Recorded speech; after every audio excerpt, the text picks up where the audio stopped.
আসসালামু আলাইকুম। আজকে যে কারণে আসলাম সেটা হচ্ছে যে আসলে আজকে সারাদিনই কিছু ভিডিও দেখলাম, যেমন শিবিরের এক নেতা, জামাতের এক নেতা, ওনারা বলছিলেন যে যারা সংস্কার মানে না বা যারা সংস্কার মানবে না তারা আসলে কোরআনেরই অবমাননা করছে। এবং আরেকজন বললেন যে আপনার বাচ্চারা যখন ক্লাস 5-এ উঠবে তখন তাদেরকে শিবির করতে হবে, মেয়েরা ক্লাস 5-এ উঠলে ছাত্র সেনা করতে হবে। এবং এর আগে যেমন এনসিপির এক নেতা বলেছিলেন যে ওনারা যদি মেট্রো রেল, তারপরে পুলিশ হত্যাকাণ্ড, মেট্রো রেলে আগুন, বিভিন্ন প্রতিষ্ঠানে, সরকারি প্রতিষ্ঠানে আগুন যদি না জ্বালাতেন তাহলে এই আন্দোলন কখনোই হতো না।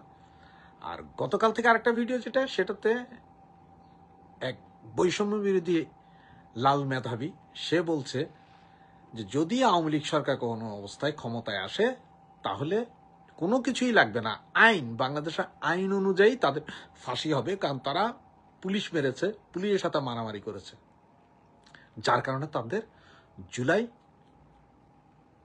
যে ইয়েটা করতে চাচ্ছে সেটার দরকার। তার ঘটনা হচ্ছে জুলাইয়ের যেই ইয়ে করতে চাচ্ছে ফাইল, বা জুলাইয়ের যেই ইয়ে করতে যাচ্ছে, যে মানে এটা হচ্ছে একরকম ইন্ডেমেন্টি দেওয়া।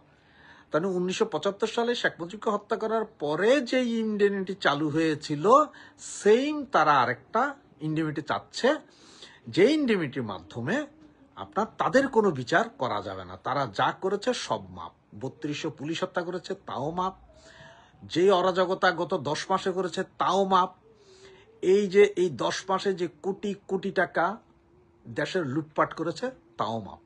এটাই হচ্ছে তাদের সংস্কারের প্রধান কাজ। তারা কি সংস্কার করলেন? ওনারা এই 10 মাসে ইউনূস সাহেব সহ কি সংস্কার করলেন? কোনো সংস্কারই তো করেন নাই। উনি একটা দৃশ্যমান সংস্কার যদি দেখাইতে পারতেন ইউনূস সাহেব, তাহলে মেনে নিতাম যে হ্যাঁ আপনারা আওয়ামী লীগের বেটার সংস্কার করেছেন। এই 10 মাসে তো আপনাদের দ্বারা সম্ভব ছিল যে ঢাকা, চট্টগ্রাম, রাজশাহী, খুলনায় এই যে যেইসব বাস স্ট্যান্ড, ট্রাক স্ট্যান্ডগুলোকে আছে, যেগুলো কোনো সরকার আজ পর্যন্ত সরাইতে পারে নাই, এগুলোকে সরাই দিতে পারতেন।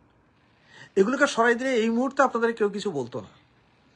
এগুলোকে সরাইয়া শহরের যানজট কমাইতে পারতেন, তা তো করলেন না। এখন আবার চট্টগ্রামে জলাবদ্ধতা নেই, এটা কি ইউনূস সরকারের ম্যাজিক? কি ধরনের ম্যাজিক ভাই? আপনি তো চট্টগ্রামে কোনো উন্নয়ন করেন নাই যে আপনার ম্যাজিক যে চট্টগ্রামে পানি জমে নাই, এটা একটা ম্যাজিক। এখন এইভাবে আপনাদেরও বোকা বানানো হইতেছে। আর এই যে বিএনপি, আপনারা বারবার লেবন জুস খাইছেন, আজকে আবার সম্ভবত আপনাদেরকে ডেকেছে যে আপনাদের সাথে প্রধান উপদেষ্টা কথা বলতে চান। তো উনি জাপান থেকে সম্ভবত 40 কেজি চকলেট এনেছেন, যে চকলেটের লেবন জুস একটা একটা করে ধরাই দিবে আপনাদেরকে, আপনারা ওখান থেকে মেনে আসবেন, আইসা আবার বলেন যে ডিসেম্বরে নির্বাচন চাই। এই যে জুলাই সংস্কার যেটা বলতেছে, জুলাই সংবিধান যেটা বলতেছে, তারা যেটা আনতে হবে বলে চিল্লাচ্ছে, এটার কারণ হচ্ছে যে ওই যে অরাজকতা করছে জুলাই আগস্টে, যে অরাজকতা করছে সেটার থেকে তারা মাপ পাওয়ার জন্য। তো এগুলা এখন বিএনপি আলাদাকে আমি একটা প্রশ্ন করি, আমার মনে হয় না কেন জানি যে এই বিএনপি পুলিশ লটকায়া মারছে, বিএনপি থানা কোর্টে আক্রমণ চালাইছে, এগুলো আমার মনে হয় না যে বিএনপি করছে। এটা পরিপূর্ণ 100% আমি জানি যে জামাত এবং মৌলবাদী শক্তি ওরাই করছে। তো জামাত এবং এই মৌলবাদী শক্তিকে আপনারা বাঁচানোর জন্য এই জুলাই কনভেনশনের সাপোর্ট করবেন? আপনারা বলে মুক্তিযোদ্ধার দল, আপনাদের দলীয় প্রধান মেজর জেনারেল জিয়াউর রহমান, উনি না বলে স্বাধীনতার ঘোষণা দিয়ে দেশ স্বাধীন করেছিলেন? আপনারাই তো বলেন। তো আপনারা এগুলো বইলা এখন আবার আপনারাই যাবেন যে এদেরকে রক্ষা করতে, এই জামাতের বি টিম এনসিপি কে রক্ষা করার জন্য, এদের রক্ষা করার জন্য আপনারা এখন লাগবেন? আসলে মাথায় কিছুই ধরে না। এই সন্ত্রাসী কর্মকাণ্ড, এই মব জাস্টিস, এগুলো বন্ধ করার জন্য সকলকে এগিয়ে আসা দরকার। এই যে বিএনপি আজকে বিভিন্ন জায়গায় চাঁদাবাজি করছেন, ভাই ওখানে আওয়ামী লীগের কেউ নাই যে আপনাদের ছবি ভিডিও তুলবে। আপনাদের জামাতি ইসলামী আপনাদের উস্কাই দিয়ে নামাইয়া পেছন থেকে ভিডিও আর ছবি করে আপনাদের ডট ডট মাইরা দিচ্ছে। এটা আপনারা নিজেরাও বুঝতে পারেন না। আর আপনারা বুঝতে পারেন না দেখেই আপনাদের এখনো সেম অবস্থা।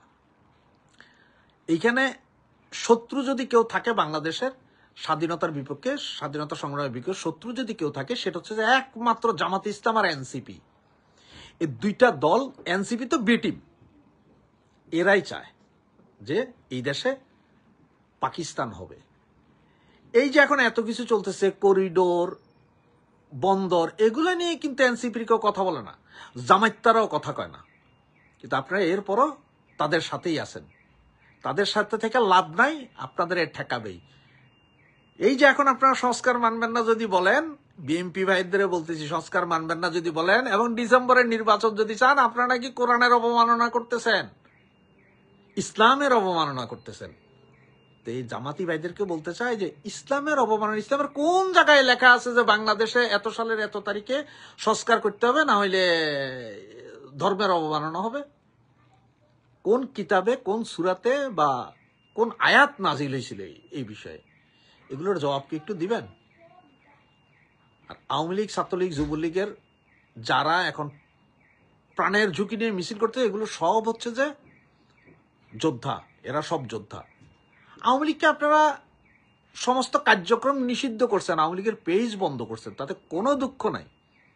আমরা এক একজন হাজার হাজার পেজ খুলবো, হাজার হাজার পেজ থেকে চলবে। সুতরাং এই হাজার হাজার পেজ থেকে যা চলবে ওইটা সামাল দিতে পারবেন কিনা দেখেন। এই যে যারা এখন মিছিল করতেছে, এখন যদি দেখেন 20 জন, 50 জন, 100 জন, এটা 1000 জনে বাড়বে, এটা আস্তে আস্তে আরো বাড়বে। এটা ঠেকাইতে পারবেন না, কারণ এই দেশের মুক্তি সংগ্রাম, জনগণের চিন্তা যদি কেউ করে থাকে, সেটা একমাত্র আওয়ামী লীগই করে, আর কেউ করে না। ধন্যবাদ। জয় বাংলা, জয় বঙ্গবন্ধু।